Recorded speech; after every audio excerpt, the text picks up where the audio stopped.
we don't want you to get into performance anxiety about what the answers are.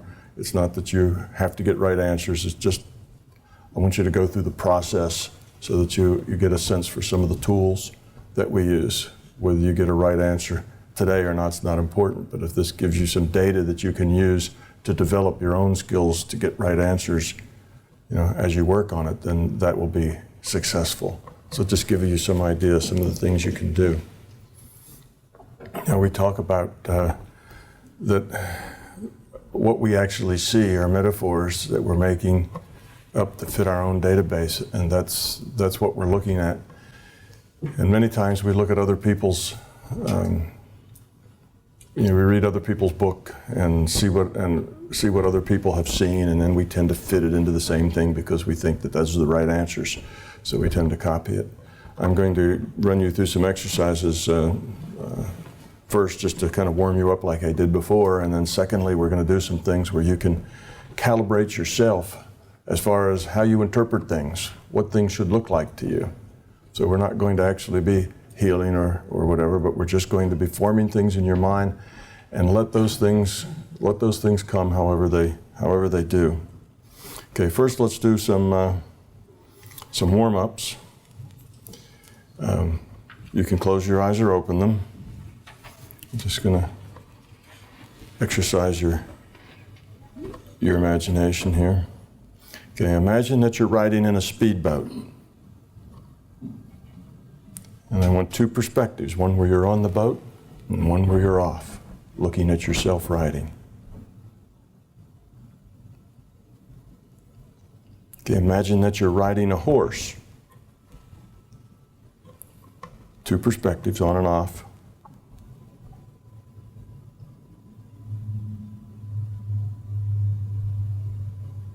Now imagine that you are a race car driver in your race car. Drive the car at high speed around the track. Hear the noise of the engine. Smell the track, smell the car, the fumes.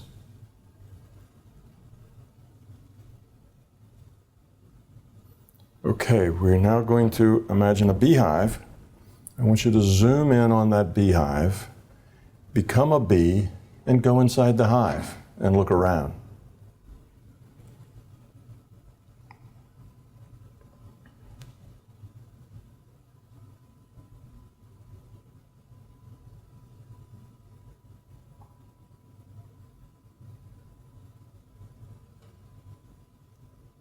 Okay, now walk into a bakery. Walk around, it's in the morning, smell all the fresh baking, donuts and breads.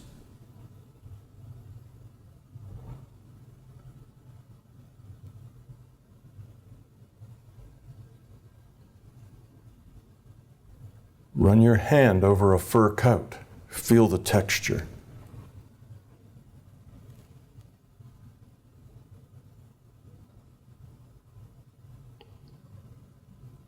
Now picture a child's doll.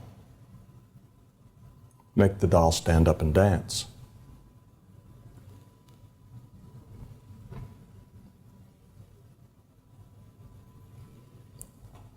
Okay, did anybody find this really difficult? I mean, were most of you able to connect these images? Could you smell the donuts in the bakery? Yeah. So that's you creating data, right? And it's really hard to tell, if you get good at creating data, it's really hard to tell that from data that's outside of you. Okay, now we're going to do some more, and these are going to be ones where you're actually going to follow along with me, but just let come what comes as far as the way you see these things. And everybody will see them a little differently. But this then will be sort of your calibration of what disease or health or other things look like. This will be part of the way you interpret it. Okay, so we'll see how this works. Okay, I'd like you to imagine, okay, a health energy body with lung cancer. Now imagine one with a dysfunctional kidney.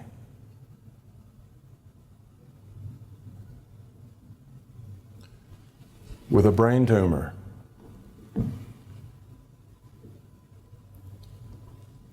Now imagine an energy body of a person who has the flu.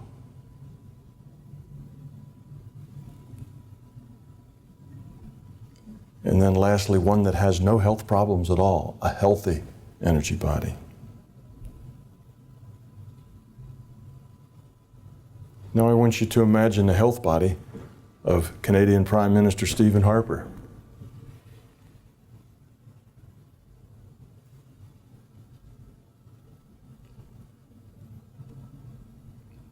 Now your own health energy body. Look at your own health energy body.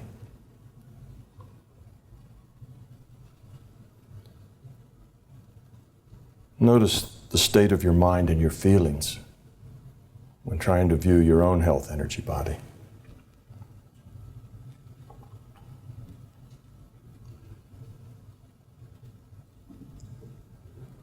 Okay, now I would like you to imagine the health energy body of a significant other. Again, notice your state of mind and feelings as you look at a significant other.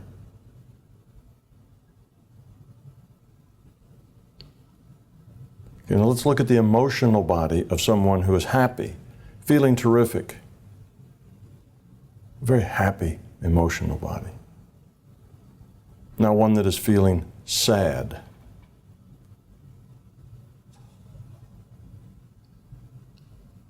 Now imagine an emotional body of someone who is very angry. Then someone who is depressed and suicidal.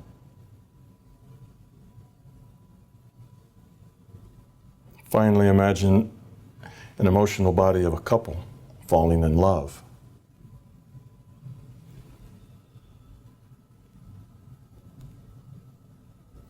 Now I want you to look at your own emotional body. Look at it the last time you were very angry.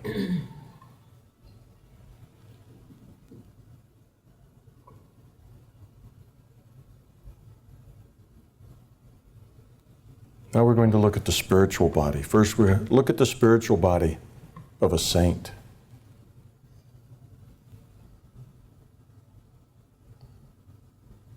Now of a homicidal maniac.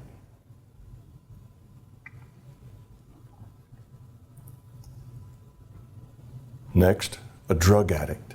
Look at the spiritual body of a drug addict.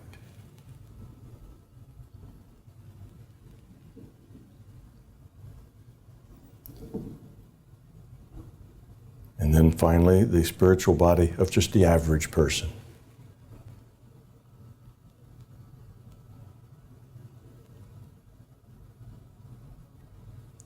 Okay, now look at your own spiritual body.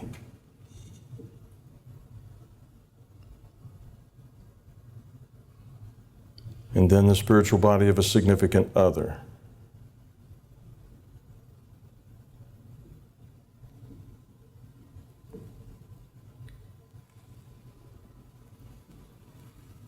Okay, that's enough. Open your eyes. Now I want to point out, did you feel any different when the bodies you were looking at, the health, the emotional, and the spiritual bodies were your own or were of a significant other? Was that kind of a different experience? It was much more difficult, wasn't it? It's because you have attachment there. You have a connection there. If it's just of John Q. Smith, then there's no attachment. When you work on yourself or on others that you're connected with, there's usually ego and other things that connect, and you look and you start to judge and analyze immediately on what you see. Mind starts to do that number on what you see. So that's a problem, and that just kind of lets you see that difference between when you're looking at somebody you never heard of. You just kind of see it, and then when it's yourself, look at your own spiritual body, and then you're almost afraid to see what it looks like. You know, it's a different thing, but that's an experience. When you get that notion of the hesitancy, that's what it feels like when your ego's getting in the way. So now you'll do this in other cases. Sometimes you'll feel that sense of not quite able to get there, or it's fuzzy, or it flashes on and off, or there's a problem. that's a good sign that you have a connection, an attachment, that your ego is getting in the way with it, that you need to become removed. And part of that has to do with becoming fearless. So now, whatever it is you saw when I went through all these various things, that is a representation of how you interpret what these things are. It'll have to do with how much you know, how much physiology you know, how much you know about disease, how much experience you've had with people like this, the pictures you've seen in books. It's all about what your experience base has in it in order to help you define and do pattern matches against what I'm saying. So everyone is different, but that's kind of what you are to expect. So when you look at John Q. Smith's body, and if he has lung disease, then it ought to look sort of like what you saw when you looked at somebody that had lung disease. That's your metaphor for lung disease in a picture. Now, another thing that I'd like to bring up here is that we're doing all of this visually. Some people are very good at visualization. Males in particular visualize more easily than females. Some people are not good at visualization. Some people just can't bring up a picture to save them. That doesn't take you out of the game here. It just means you have to connect with a different set of metaphors. Instead of visual metaphors, you'll probably connect with a set of intuitive or sense of feeling or a sense of it being there or it being a certain way. You don't actually have to see the picture. You just have to connect with the feeling of that picture. So you can feel an energy body and whether or not it's what's white and where the black spots are. Now to somebody that's visual, they're thinking, well, how do you feel where the black spots are? And it doesn't compute. But for somebody who's not visual, who doesn't get their information that way, that makes perfect sense. Oh yeah, you can feel different colors. So it has to fit you. The tools have to fit you. I lead visual because about 80% of the people can visualize. And it's just the easiest thing to do, but it's not the only way to go about it. So if you're one of those that have trouble visualizing, don't feel like you can't do it if you don't visualize and you're failing if you visualize. Just go into your intuition and feel it. Connect to it in any way that it connects with you. Okay, so I should have mentioned that last time. Okay. Now, we're back again to the same thing. Approach is everything. This is just an experiment. The point isn't to get the right answer. The point is to engage in the process and understand that what this, where this might be able to take you. Forget all your usual techniques. There's no lengthy preparation. No formal meditation. Important things are don't try to do it, don't force it, let it happen. You're just an observer, an impartial observer. You send out the query and say, what is this like? And then you just get the information. Okay. If you don't get any information, send out the query again. Try to relax. If you don't get information, it's probably because you're suppressing it. The reason we suppress it is because we're thinking, what if I don't get anything? What if I ask and nothing happens? What if it's a blank?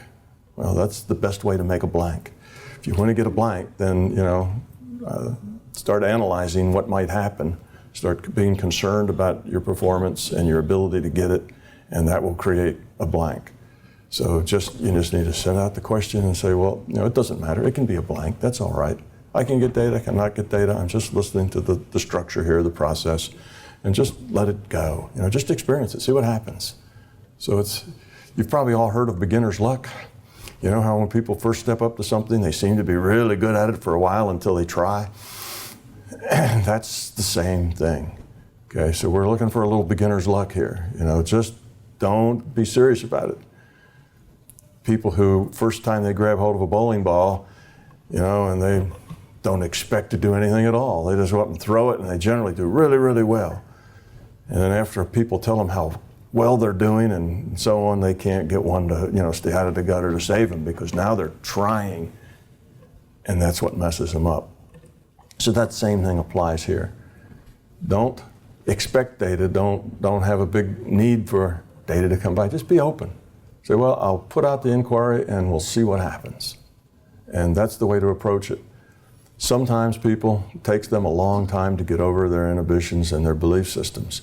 They may have to sit down and do this 50 times before they start getting data. The first 49, it's just blank. It takes them that long to get bored with it to the point that they're no longer paying attention about performance because they've already decided it doesn't work for me.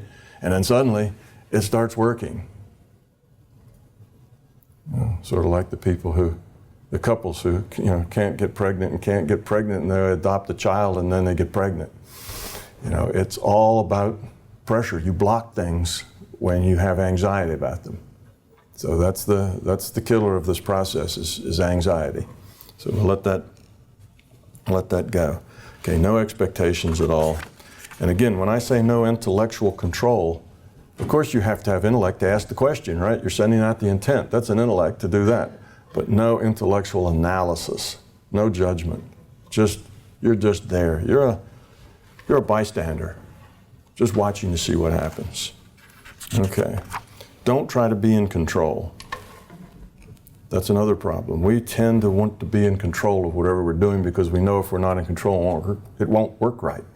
Our control is necessary to make things come out right. That's one of our beliefs.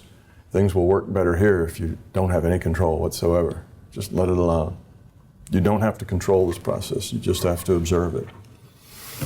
All right. Okay, we've been over all that before.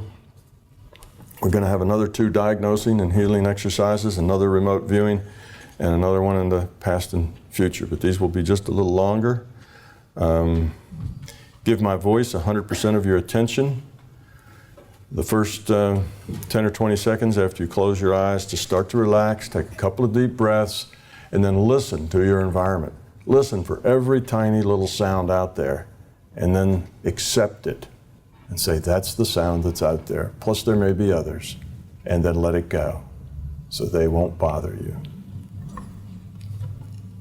Okay, go ahead.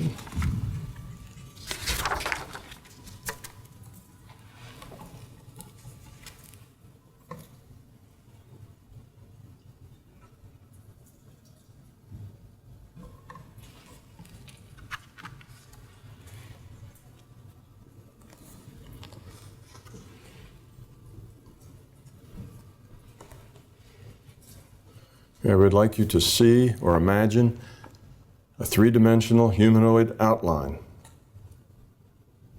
like a thick gingerbread cookie. Intend clearly that this humanoid outline represents the physical health energy body of Robert Grove's wife. At this moment, Robert Grove's wife. Hold that intent.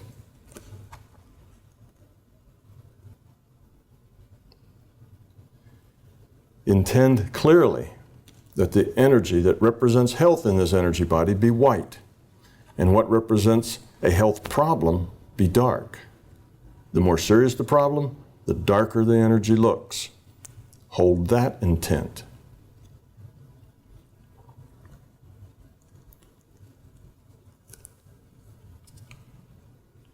Intend that the humanoid's shape's back is facing you. Its right side is now the same as your right side. Notice where the dark areas are and which are most dark.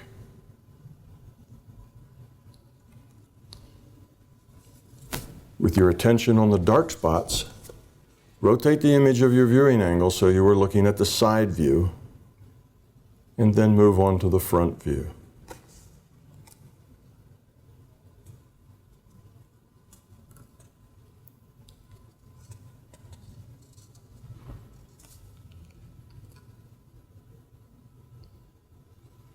Without losing your altered state, open your eyes and roughly draw what you have seen. Then immediately return to viewing the health energy body of Robert Grove's wife.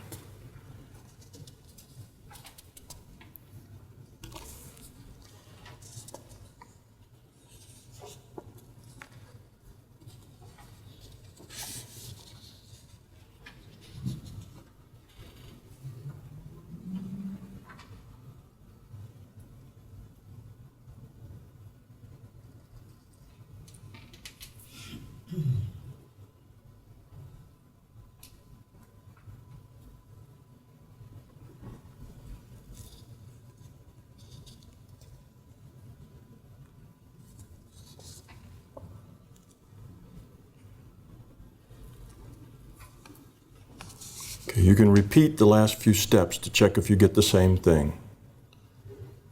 Make sure you've drawn it more or less correctly. Make corrections as needed.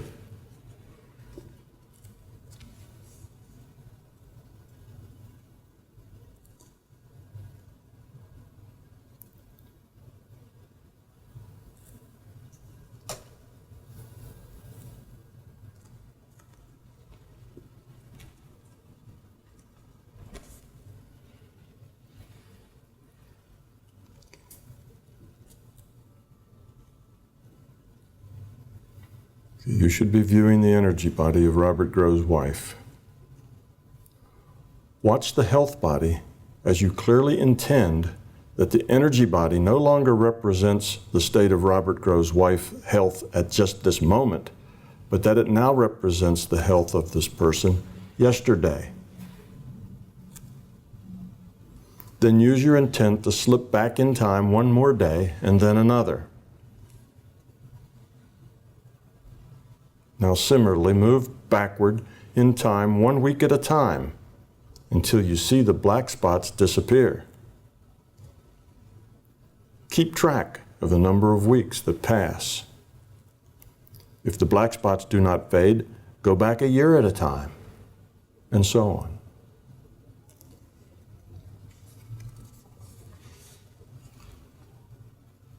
When the dark spots do fade away, determine how long ago that was. If you lose where you are in time, start over.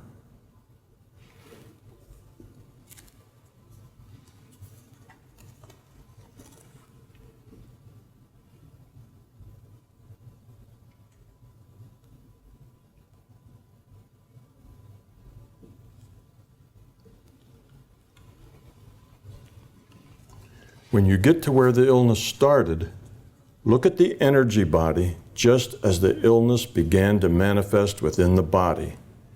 And at that moment, use your high-powered light energy beam to heal the illness before it dominates the body.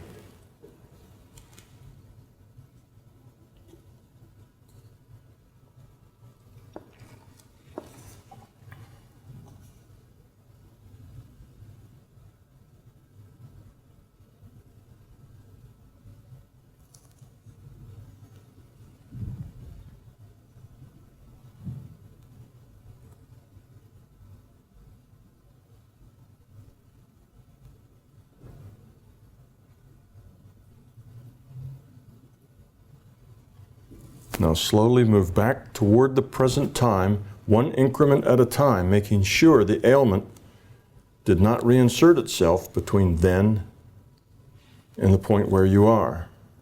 If you find the illness was reinserted, pause there at that time and heal it again. Proceed like this until you work yourself back to the present moment.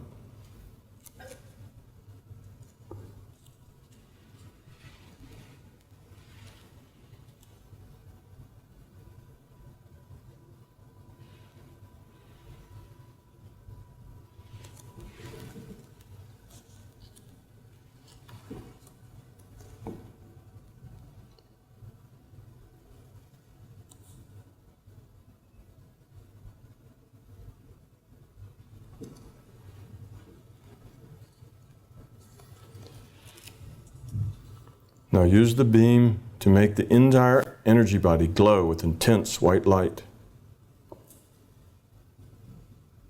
If the white is so bright that it hurts your eyes, put on sunglasses and then turn the brightness up even further.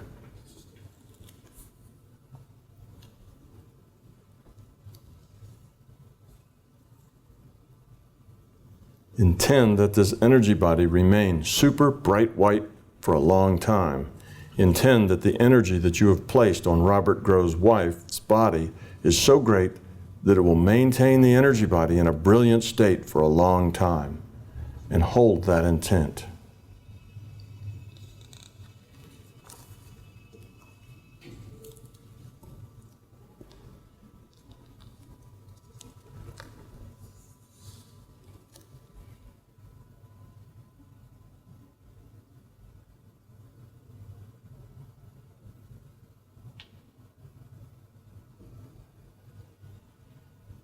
Now, using your intent in the same way, given what we have accomplished with our healing efforts, watch this health energy body as you increment time into the probable future, 1 year at a time for at least 5 years. Remember what you see.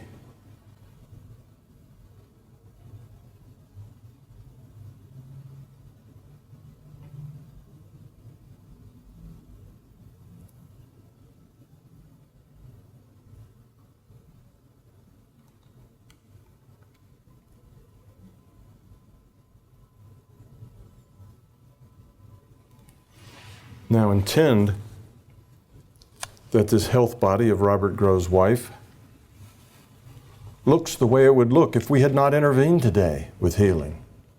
Note any differences that you see.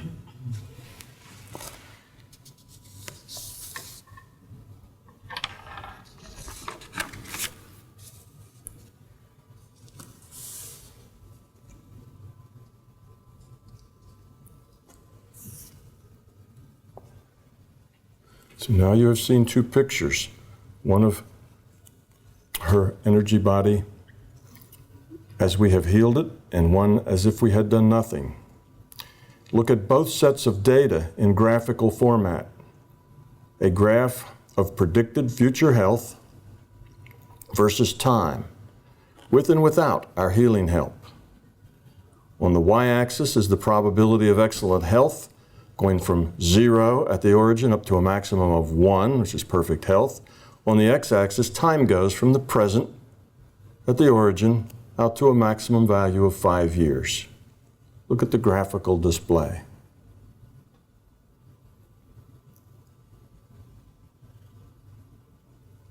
While you're looking at those graphs, clearly intend that the time scale extend out to 10 years. See how the two curves automatically extend through another 5 years. Remember what you have seen.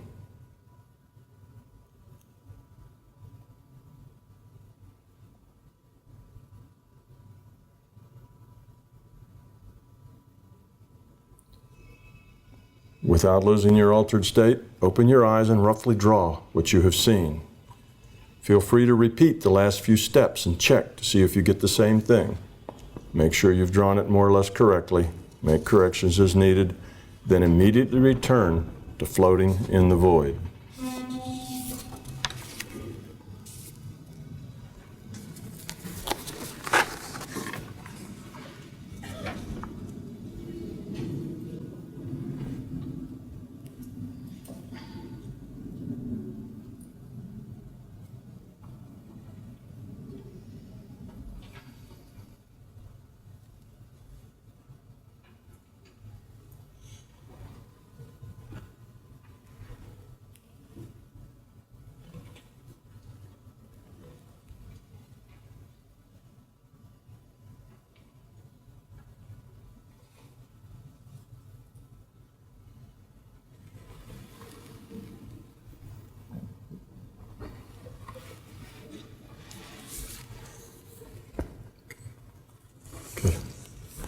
Let those images go.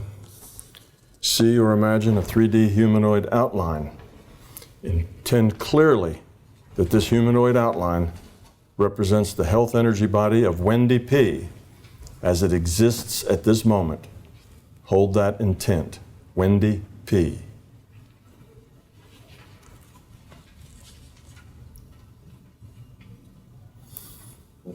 Intend clearly that the energy that represents health in this energy body be white, and what represents a health problem be dark. The more serious the problem, the darker the energy. Hold that intent.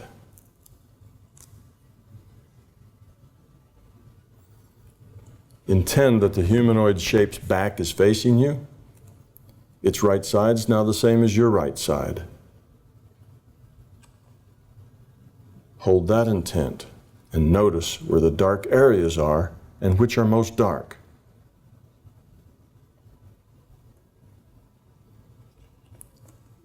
Keep your attention on the dark spots and rotate the image of your viewing angle so you were looking at the side view and then the front view.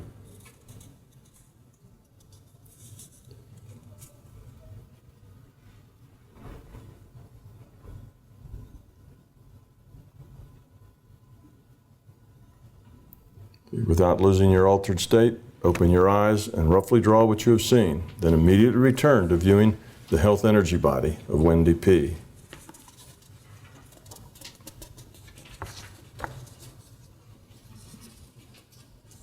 You may repeat the last few steps and check to see if you get the same thing.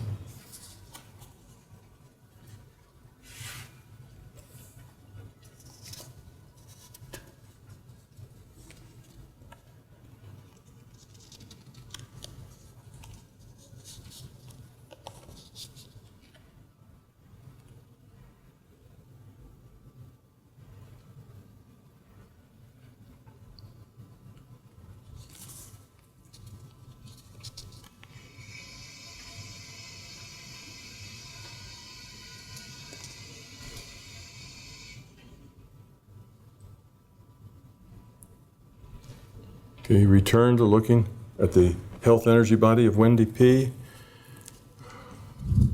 Notice the dark spots and use some fireplace tongs to grab any black spots and drop them into a large, sturdy, unbreakable jar sitting just to your right.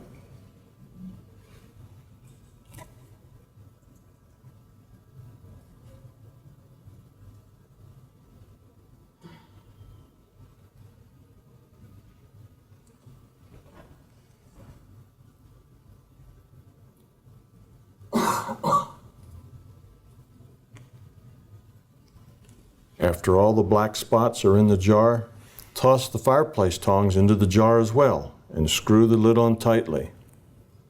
Expand the jar or shrink the tongs as necessary.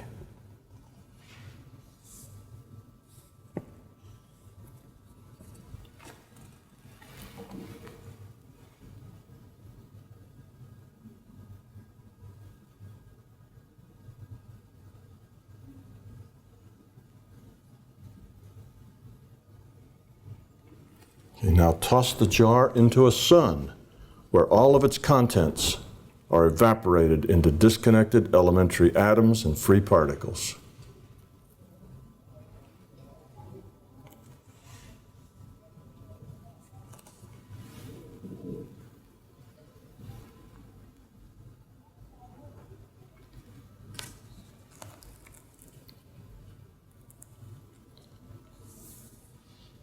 Around the edges where the black had been, use a portable wet vacuum cleaner to get rid of any lingering gray places.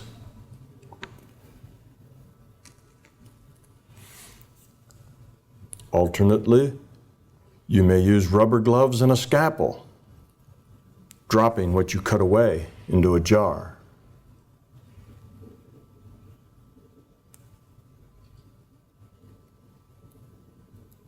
For what's left, use a blowtorch, some acid, or a laser.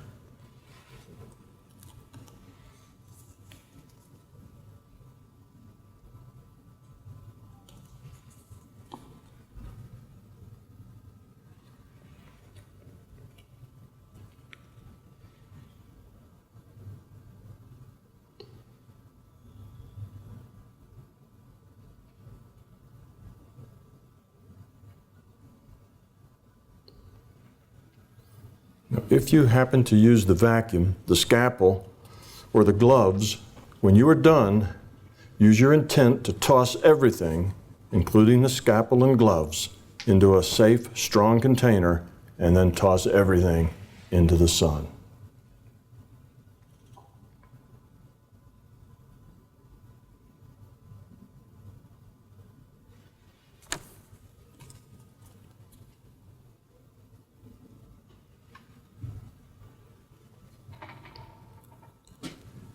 Now use your intent to direct a beam of high-powered, intensely bright light to make the entire energy body of Wendy P glow with an intense light.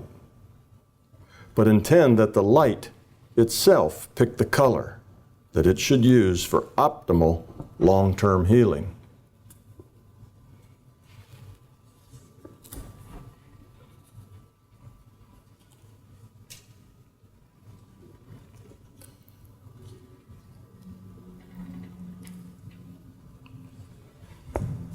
Next, intend that the light itself pick the color that it should use for optimal short-term healing.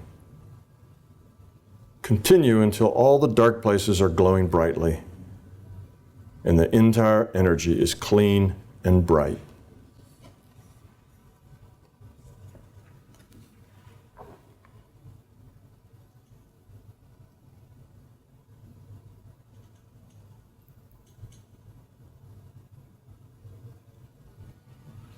Okay, intend that this energy body remains super bright and healthy for a long time.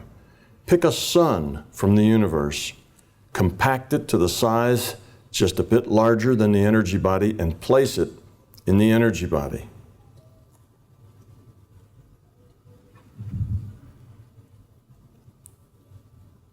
Intend that the energy you have placed within this body is so great that it will keep the energy body healthy for a very, very long time. Hold that intent.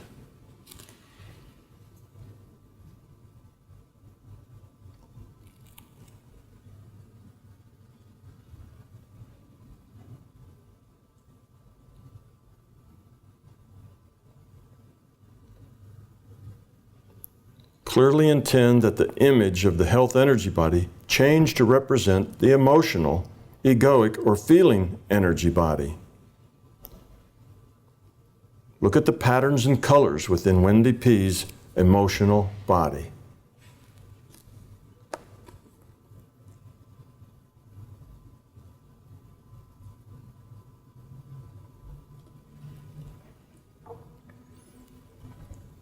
Now clearly intend that the image of this feeling energy body change to represent the spiritual energy body, a body that represents the spiritual quality of Wendy P. Look at the patterns and colors within Wendy P's spiritual energy body.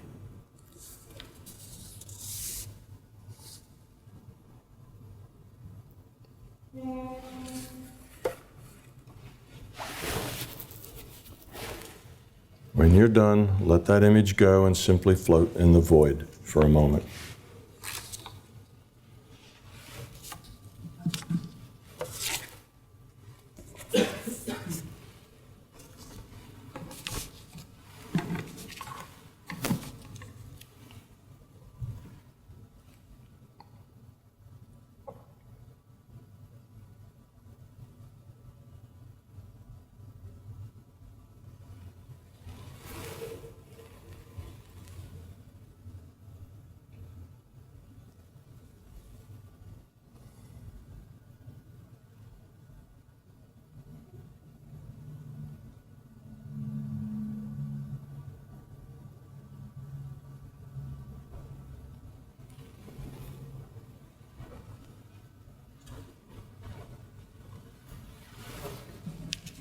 I have a picture in an envelope with a big 7 on it. Intend to have an image of this picture put on a screen or monitor in front of you for your viewing pleasure. Remember what you see.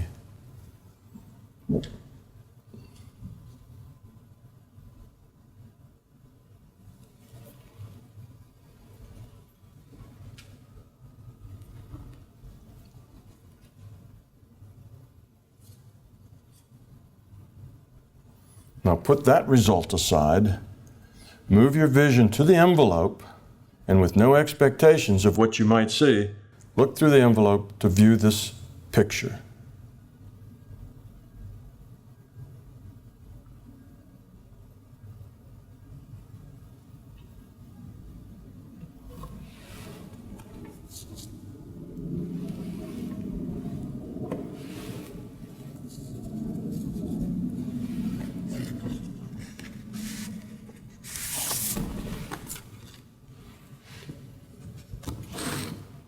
Now put that result aside. Now I have taken the picture out of the envelope and I am looking at it. With no expectations of what you might see, look at it through my eyes.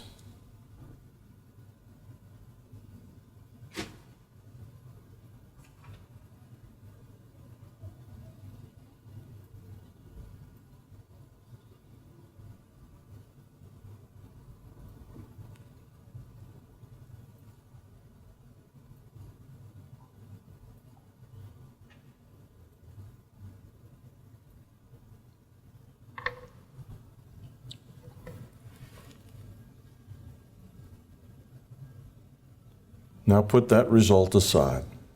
Now I have put the picture on a table. Walk up to the table, and with no expectation of what you might see, look at it.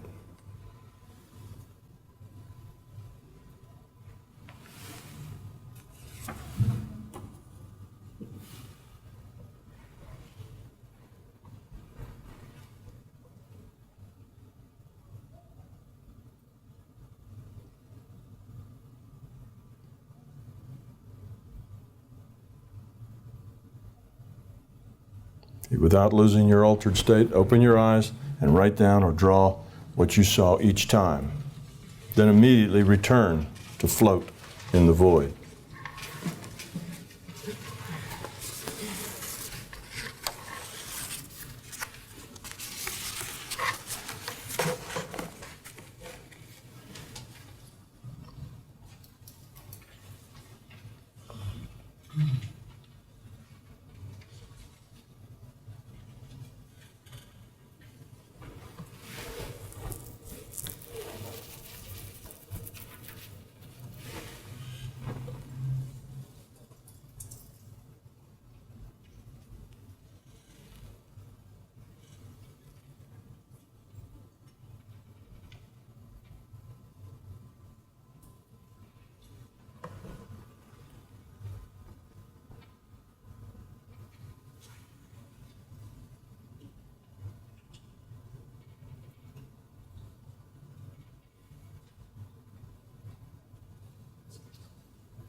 On Tuesday, September the 1st, 2009, at 12 noon to 12:30 p.m.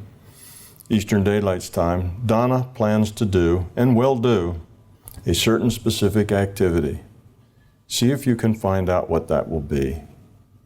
Generate a movie screen or a TV set directly in front of you as a tool. Clearly intend to see a movie of Donna at this particular future time. That's 12 noon, September the 1st.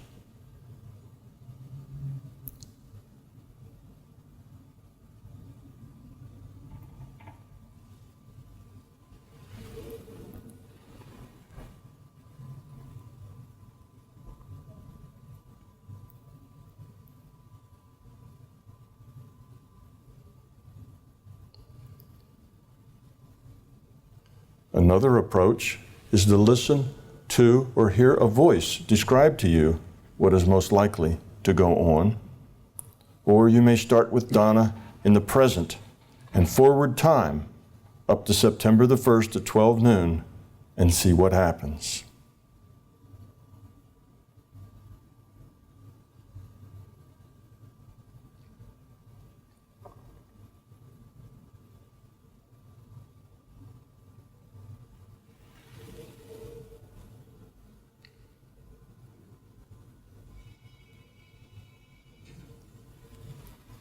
Open your eyes and write down what you saw each time, then immediately return to float in the void.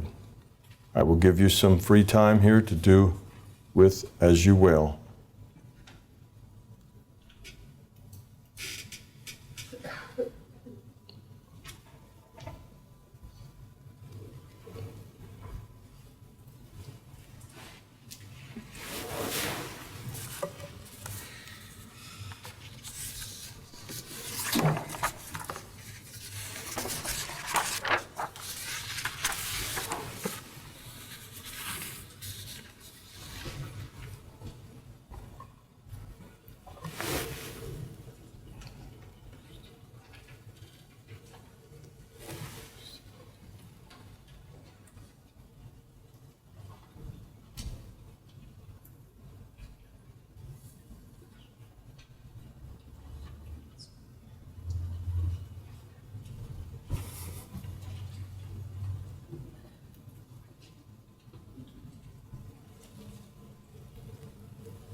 You may take this time to heal someone you care about,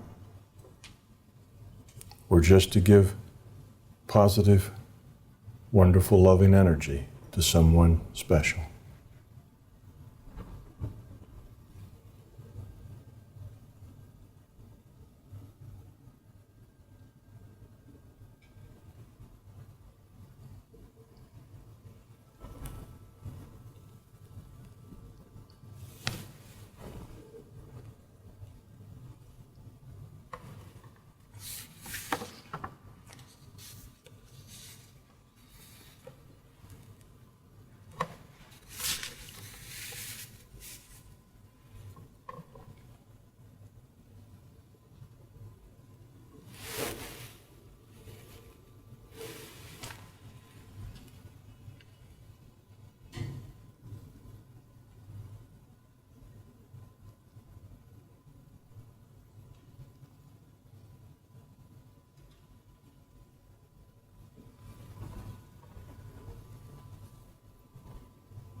Finish up whatever it is you're doing.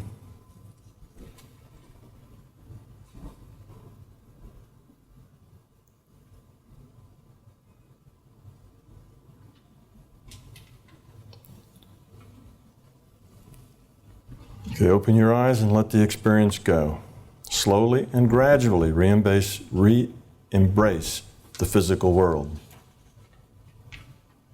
After you have fully returned, write down any notes on any of the experiences that you might wish to remember, or any comments or questions that have come up.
Okay, so it's time for some answers.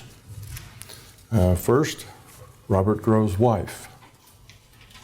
Robert Grove's wife has cancer in her right breast. She was diagnosed in April of this year and has been getting chemotherapy up until now, and she's about finished the chemotherapy and is going to do radiation. Okay. And Wendy P.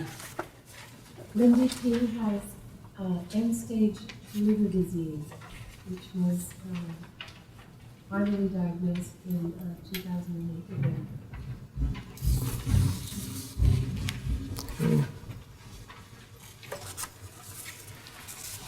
Okay. The picture is one I'm sure you have all seen.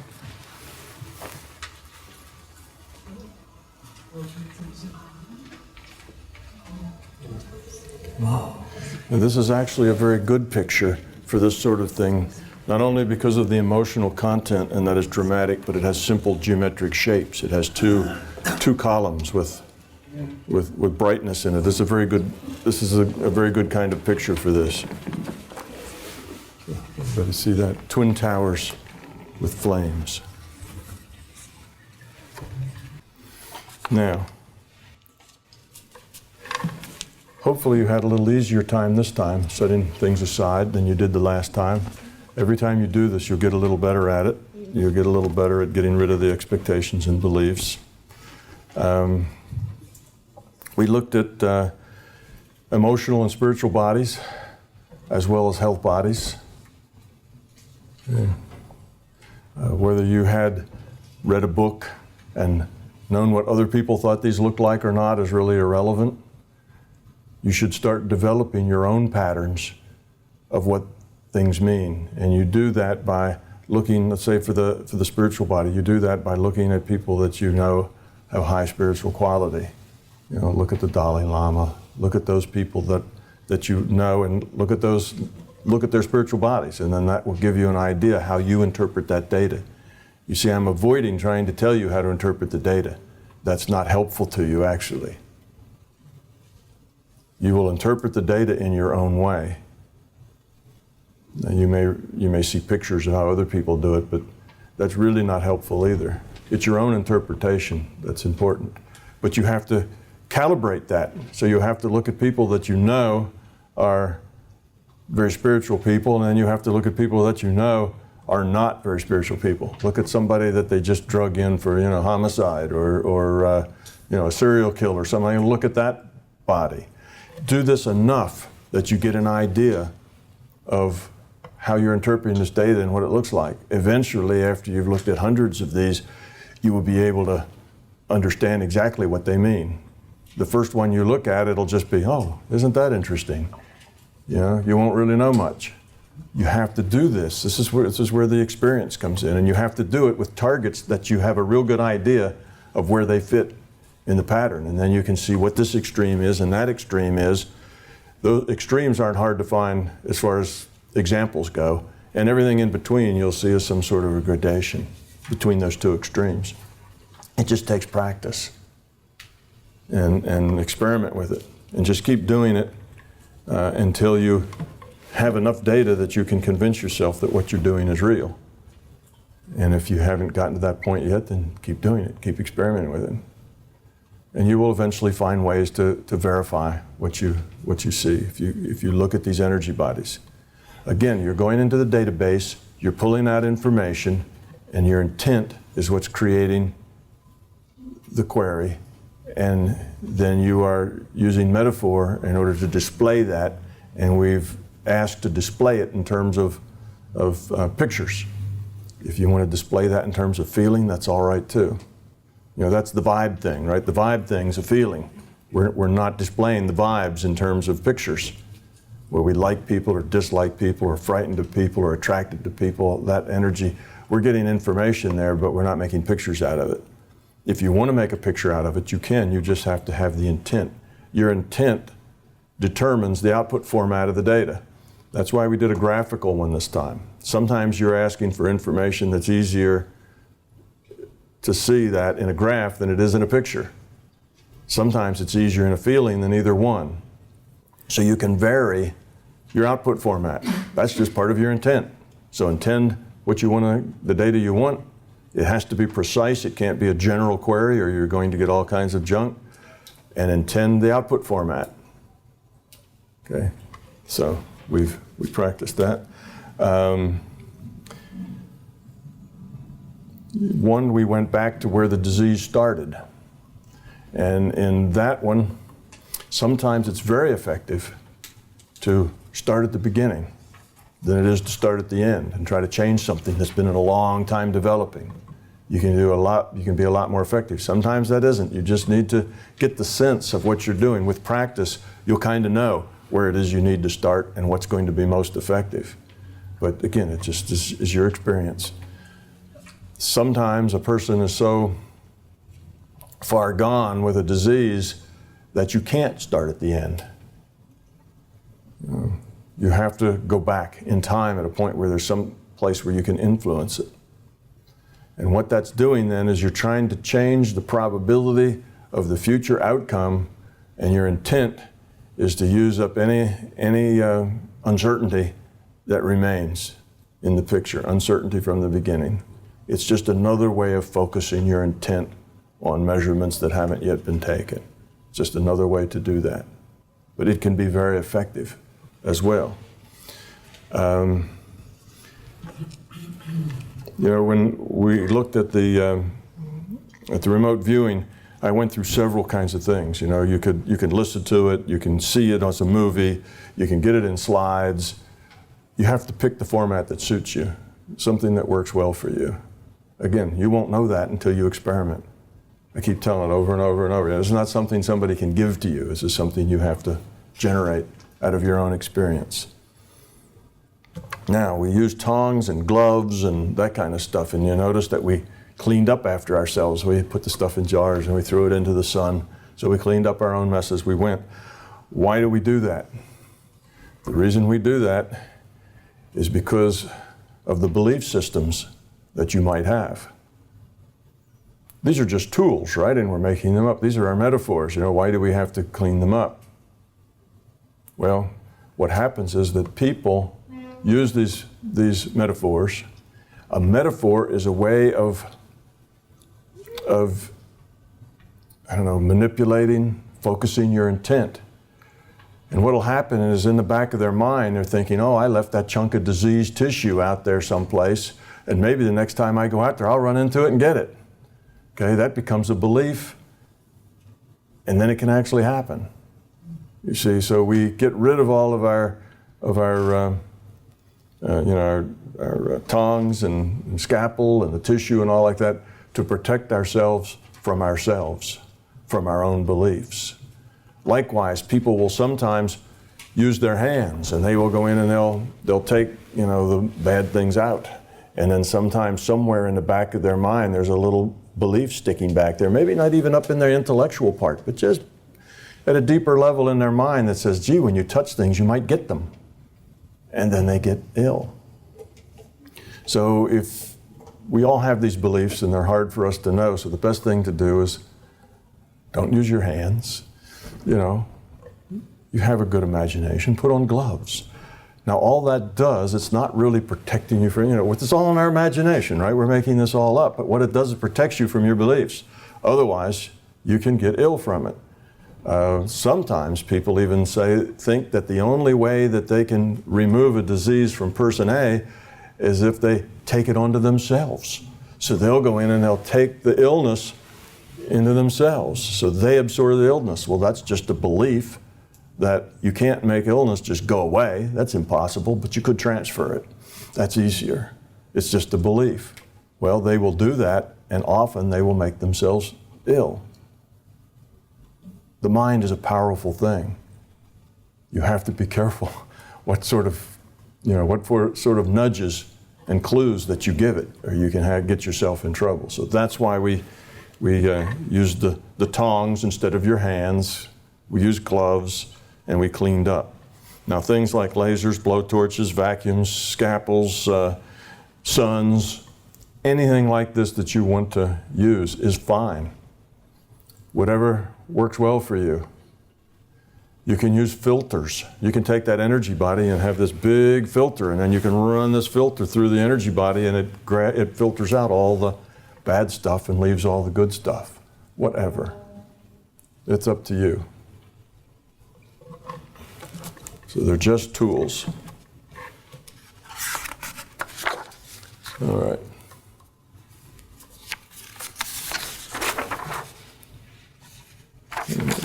Okay, some things to consider.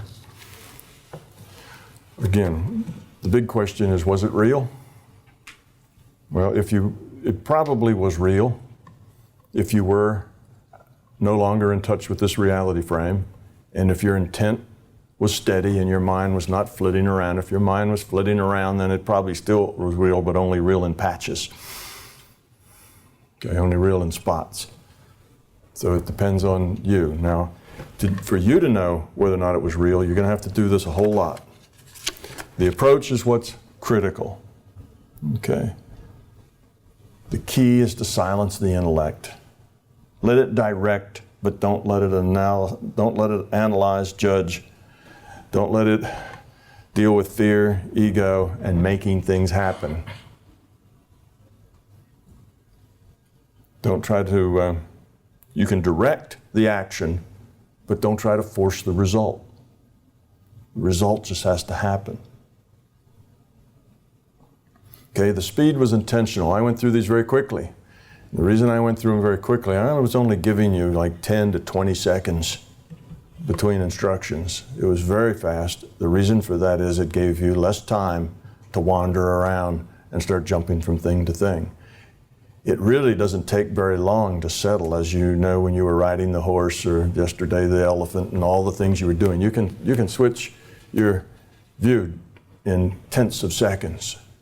So 20 seconds is really a fairly long time to accomplish something like that. And if you let people too long, then their mind, unless they have good control over their consciousness, you give people 2 or 3 minutes just to sit there and their mind starts going every which way, because they don't have good control over their consciousness. It just starts jumping around, and then you kind of lose them because they're flitting here and flitting there and off on errands and doing their own thing, and you lose the concentration altogether. It's much better if I give you a direction, you follow it, you look, you get the data. That's like 5 seconds. We've probably done most of our good in that first 5 seconds. The next, 15 seconds that I give you is probably not as productive. And if I give you much longer than that, you wander off. So you don't have to spend lots of time at it. All right. I think we mentioned a lot of these other things before. All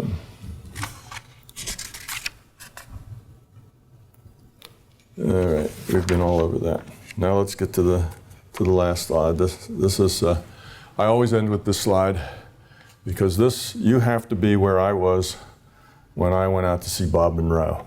I went out to see Bob Monroe. My big burning question was, is this guy nuts or what? That's what I wanted to know, because I had read his book, but I'd never met him, and I just didn't know. You have to be in that position. Unless you have extensive experience with the larger consciousness system, personal experience, you have to be at this point thinking, is that guy nuts or what? Is this real? Is this truth, or is this just another idea? Is it just something he thinks is true? You can't help but be there unless you have your own experience. Well, that's the point of this. You need to get your own experience. You need to be able to come to that conclusion on your own, based on your own experience. Now, there is a lot of consistency. You can go back and look at what Lao Tzu wrote, the Tao Te Ching, and it's poetry. It won't be logical process like this, it's just poetry. But the poetry will make sense in terms of what you've just seen here. You'll be able to interpret it and it'll make sense. Same with all sorts of metaphysical things. They will tend to make sense now within this big picture. So one of the ways that you can come to a conclusion or convince yourself whether this is all, imaginative ramblings or whether it actually has some veracity, some truth, is to connect the dots with it. Your own experience dots. Not the experience, not my experience and not somebody else's experience, but the things you read, the things you know about, the things you've experienced, places you've gone, people you've met, take all of that together. Does this actually connect the dots for you? If the answer is yes, then that's a good indication that you're onto something that is resonant with yourself, that's true. If the answer is no, then go find out. Find out why not. Go do the experiments to determine. Find more dots and see if it connects there. Get more information. So that's at the very end, you have to remember to be open-minded and to be skeptical. It'll do you no good if you believe everything I tell you, but never experience any of it. It'll do you no good if you disbelieve everything I tell you, but never experience any of it. Neither one will take you anyplace important. So my challenge to you is that to go discover big truth on your own. This really is not about my big toe, it's about your big toe. That's why I call it my big toe, not because I was so proud of my toe, but because it's mine, and it can't be yours until you experience it. So you have to develop your own big toe. And that, in the end, is really what all this is about, trying to help you develop that big toe. That's it. Now we're to questions.